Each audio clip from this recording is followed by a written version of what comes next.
बड़े भाग मानुष तन पावा, सुर दुर्लभ जे ही संत ही गावा। बड़े भाग से मानव जीवन मिला है और इस मानव जीवन में भी ये अच्छी श्रेणी मिली है। ऐसे अवसर पर भी हम हमारे जीवन को धन्य नहीं करेंगे।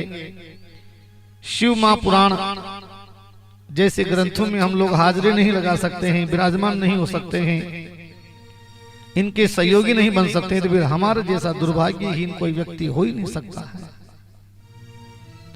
बड़ा सुंदर भाव लिखा है, परमात्मा के संग से योग और संसार के संग से भोग होता है। सुख की इच्छा और भोग ये तीनों संपूर्ण दुखों के कारण माने जाते हैं। सुख की इच्छा का त्याग कराने के लिए ही दुख आता है। शरीर को मैं और मेरा मानना ही प्रमाद है, प्रमाद ही मृत्यु है। मृत्यु शरीर की होती है, आत्मा की नहीं होती है।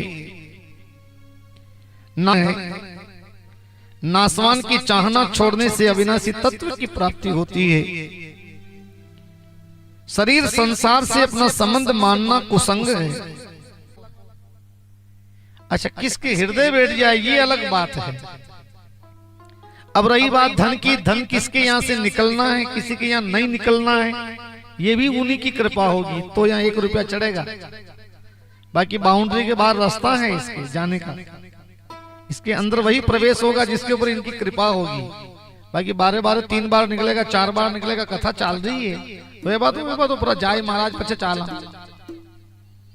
महादेव आने नहीं देवे ना, आप और हम क्या करें। ये महादेव की इच्छा के बगैर तो पत्ता नहीं हिल सकता है, तो मानव फिर बाउंड्री में कैसे घुस जाए। आप और हम चाहते हैं नहीं, आप और हमारे चाहने से कुछ नहीं होता है। महादेव जो चाहेगा वही होगा। बिना हरि की कृपा के तो कुछ हो ही नहीं सकता। इसलिए संत कहते हैं कि मिटने वाली चीज एक क्षण भी टिकने वाली नहीं है। जहां आपका दिल करे, मन करे, दान पुण्य में हाथ ढीला होना चाहिए। आपको लग जाए कि यहां दान की आवश्यकता है, जहां दान करें। जहां हमारा मन चाहे वहां दान करें। 4 चरण पे धर्म रहता था। सत्य नाम का चरण तो सतयुग में टूट गया, सतयुग के साथ चला गया सत्य। और तप नाम का चरण जो है त्रेता में चला गया, राम भगवान के साथ ही तप चला गया। और दया नाम का धर्म जो है, पैर जो है साहब, वो द्वापुर में चला गया। कलयुग चल रहा हुक्म कलयुग में 4,32,000 वर्ष की उम्र है कलयुग की। 5,500 वर्ष तो हंसते खेलते निकल गए। प्रथम चरणे जम्बू द्वीपे आर्यावर्ते भारतवर्षे भारत खंडे। एक चरण में 1,08,000 वर्ष का प्रथम चरण है। द्वितीय चरण में भी 1,08,000 वर्ष का दूसरा चरण होगा। तीसरा चरण होगा 1,08,000 वर्ष का। और चौथा जो चरण होगा तब कहीं जल नजर नहीं आएगा, हरियाली नजर नहीं आएगी, वृक्ष नजर नहीं आएंगे, पृथ्वी तांबे की हो जाएगी, वरुण देवता रूठ जाएंगे। इतने से रोटी के टुकड़े के लिए गला काट दिया जाएगा। रोटी किसके पास है? और घर में 4 सदस्य हैं तो किसको खिलाएं? कौन काम का है जिसको रोटी खिला के जीवित रखें? बाकी सब अपने आप मरते जाएंगे। ये दाग करने की जरूरत नहीं पड़ेगी, लकड़ियां नहीं मिलेगी ना। जैसे अभी लंपी चली थी ना, लंपी बीमारी, गौ माता जगह जगह मरी पड़ी रही, जगह मर गई वहीं पड़ी, जहां मर गई वहीं पड़ी।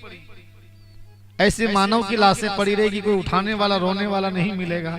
आंसू ही नहीं रहेंगे, आंख में आंसू ही सूख जाएंगे। ऐसी भयंकर घड़ी आएगी इस कलयुग के अंत में। फिर कहीं जाकर के भगवान का 24वां अवतार होगा। उस अवतार का नाम कल्कि अवतार। क्या नाम? कलिक अवतार, कल्कि अवतार भगवान का होगा। श्री हरि का आखिरी और 24वां अवतार होगा। कहां होगा? संबलपुर में जो अभी दंगा चल रहा है, मस्जिद के नीचे ठाकुर जी की मूर्तियां दबी हुई निकालने की कोशिश करे, जो दंगा चल रहा है अभी संभल में, जगह जगह लोग मर रहे हैं, कट रहे हैं, प्रशासन अपना काम कर रहा है, आता ही लोग उन्हें काम करने नहीं दे रहे हैं।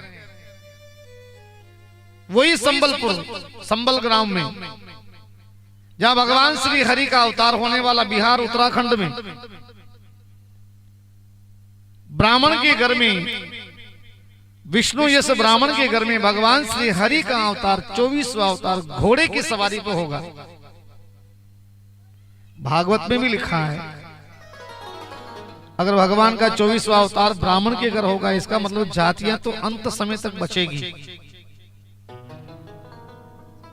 ब्राह्मण के घर भगवान श्री विष्णु, हरि यश ब्राह्मण के घर भगवान का अवतार होगा, विष्णु यश ब्राह्मण के घर में 24वां अवतार घोड़े पे होगा, भगवान का तीखी मूंछ होगी, सारे शस्त्र भगवान सुसज्जित रहेंगे, और भगवान श्री का हरि का जो अवतार होगा, आत्ताओं को मिटाएंगे, दुष्टों को मिटाएंगे, पापाचार को मिटाएंगे। तब जो ये गीता जी का एक श्लोक है, यदा यदा ये धर्मस्य ग्लानि निर्भवति भारत अभ्युत्थानं धर्मस्य तत्पदा नाम सुजाम्यहम् परित्राणाम साधूनाम च दुष्कृताम संभवामि युगे युगे। जब जब होई धर्म के हानि, बाढ़ई बढ़ही असुर अभिमानी, जिनके यह आचरण भवानी, ते जानव निश्चित संप्राणी, माने नहीं मात पिता गुरुदेवा,